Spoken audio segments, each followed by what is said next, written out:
Homer Center High School Assistant Principal Matt Rodkey is with us this morning, and our visit is presented by Marcus & Mack, voted best law firm, best personal injury lawyer 4 years in a row in the Best of Indiana County contest. You can visit them online at marcusandmatt.com. Good morning.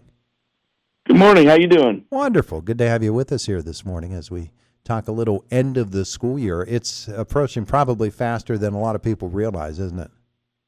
Yeah, it's hard to believe that the fourth quarter started here a day or two ago, and we'll be making this push to the end of the school year in the next month or so. Yeah, it's pretty amazing, and it brings with it a certain. And we were talking about this with another school representative earlier this week about the fact that when you get to this season of the year, the challenges become a little bit different. Now you're dealing with students who are really anxious to get outside a little bit, to enjoy a little bit of the spring weather. They've got the distractions of prom season, and graduation is coming up, end of year, all of those different issues. They want to wrap it up strong in the classroom. But first comes standardized testing season, which I know Homer Center takes very seriously, don't you? Yeah, we do. And we believe in growth over achievement, and we realize that you're not going to achieve without that growth. So our teachers do a really good job of working with that sort of mindset with our students. And we're not the type of place where it becomes this time of year and then all of a sudden we completely stop doing what we did before and then cram for a test, as some of us might have done when we were in college or whatever, cramming the night before. Mm-hmm. Our teachers do a very good job of integrating some of the things that kids would see on standardized tests throughout the school year. Things like the academic vocabulary that is presented on test questions compared to just how you'd normally ask questions in regular conversation. They need to be able to determine what different types of words mean rather than just hearing them from someone else. And, we use similar assessments that they would see on the test during the school year. Of course, the Keystone and PSSA release item samplers and so forth, so our teachers will mix those in throughout the year. So we try to make it not something that it's different all of a sudden. We just try to make that, just the next part of the course. Yeah. And when testing season arrives, as it does every year at this time, the teachers at the same time are trying to keep it interesting in the classroom and on course for what it is, whatever that educational track that they've had, that classroom track that they've been following all season long. They want to keep that intact and make sure that you're getting that everyday classroom learning that you're there for. Yeah, absolutely. And, we know that, just our teachers standing there and lecturing the whole time isn't the best method, but it has to happen sometimes. But, when you walk through our building and you look into the classrooms, you see a lot of hands-on learning. You see kids that are engaged in their learning, and our teachers really work hard to develop lessons that help kids to have real world and real life meanings. So it's not just a bunch of information that they're trying to divulge all the time. It's something that's relatable.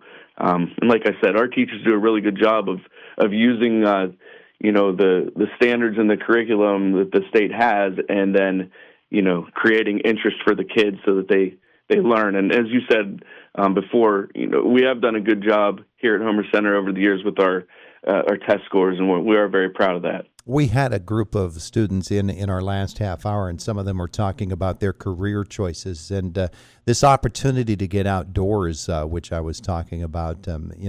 There are classes that are naturals for that. One of our students said she's going to pursue a career in environmental engineering.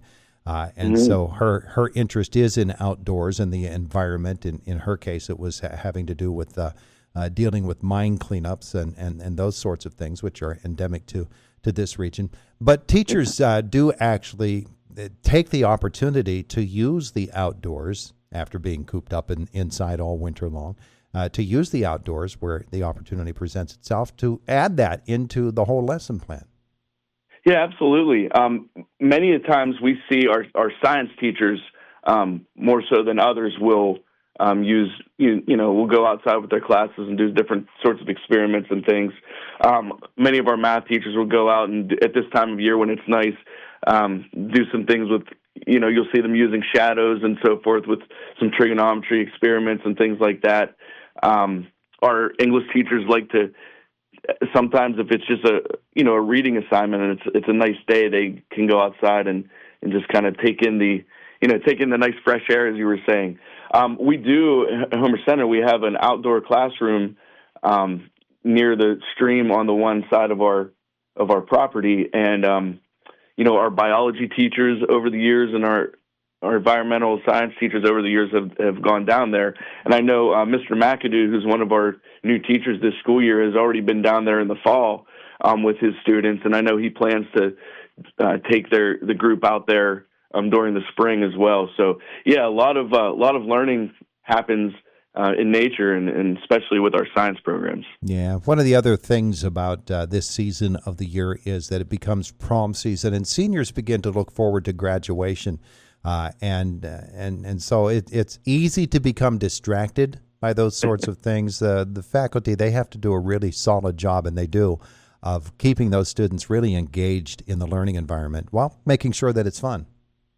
Yeah, absolutely. Our teachers do a nice job of making it fun for our kids and keeping our kids engaged. And it's that time of year for seniors, and some people say senioritis. Some of them have it when they're a junior. But as I said, our teachers do a nice job for our kids and keeping it interesting. And there are a lot of senior activities that'll be coming up. Some senior trips and awards nights and graduation at the end of May and everything like that. So it's an exciting time of year, and it's a time too that we need to make sure that everybody continues to stay engaged and get through these last few months and end for the seniors, end their school career with a positive note. Yeah, and the ball teams, the track and field teams, they're getting outdoors as well. The spring sports season has begun, and so Wildcats were on the field both in softball and baseball yesterday. You take advantage of those days, don't you? Yeah, you sure do. Especially for the softball, baseball. We're lucking out with the weather right now. We could not be able to play for 2 weeks and then have to play 7 days in a row or something at the end. But yeah, they both were able to play yesterday, and baseball had a close one. Softball dropped on there too, but it was great that they were able to get out, get a first game of the season going. And track and field today is at Conemaugh Township, so with Penns Manor. So it'll be nice to get out there too. I think it's supposed to be mid-50s or something like that. So yeah, hopefully the weather will cooperate. Yeah, I'll tell you what, it's actually supposed to be 60s. So. Ooh, okay. Yeah, good. We'll take that. Good stuff happening there, and everything at Homer Center is humming along. As this year has gone by, I know I asked Jody this from time to time as well. Has it been what you expected the year to be? Have there been challenges that are unexpected that come up, or has things gone pretty smoothly? Well, it has been a pretty smooth year, but you always have your challenges. You always have certain things that just pop up. Sometimes you'll have issues where your technology doesn't particularly work, and our teachers are very good at being able to pivot and present something that they have in their back pocket that will just keep things flowing.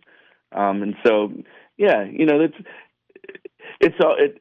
ends up being kind of the way you expect it, and but overall pretty smooth. So we're pretty fortunate here. Things have been going well, and we just hope that it continues to go like that here for the rest of the school year. So terrific stuff. You're in the fourth quarter, just like you said. You can't get away from that sports analogy, can you? No, you can't. It's good stuff happening at Homer Center Schools. Matt, thanks so much for the visit this morning. I appreciate it. All right, thanks. Thanks for having me, Todd. Matt Rodkey at Homer Center with us this morning here on Indiana in the Morning. Fox News is coming up next, top of the hour, and then a brief look at news from Josh Widdowson, and then it is the Brian Kilmeade Show.